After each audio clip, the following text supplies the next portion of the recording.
ই বেটা থেকে আম দুটা ফাড়িল কিতাবা আম দুটা চুলাইয়া আর সাইয়া সাইয়া ইবা কই যাও। আর বললেন না ভাই সাহেব, আমি এই দুইটা আম নিয়ে বিরাট সমস্যা আছে। কিতা সমস্যা বা? আমার একটা গাছে আম ধরছে মাত্র দুইটা আম এই খাওয়ার লাগি পারছি।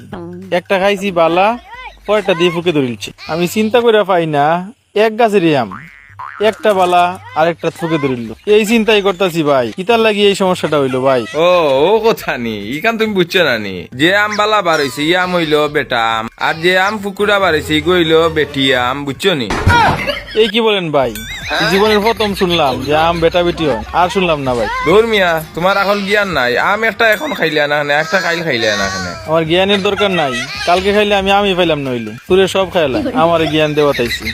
ই কোন কাম করলো? আমি বড় আশা করি আইছে আম দুইটার লাগিয়ে আমি খাইতাম করিয়া, এখন হে ফাড়িয়া যাক এখন দুইটা ফুকুরা বার হইতে আসি।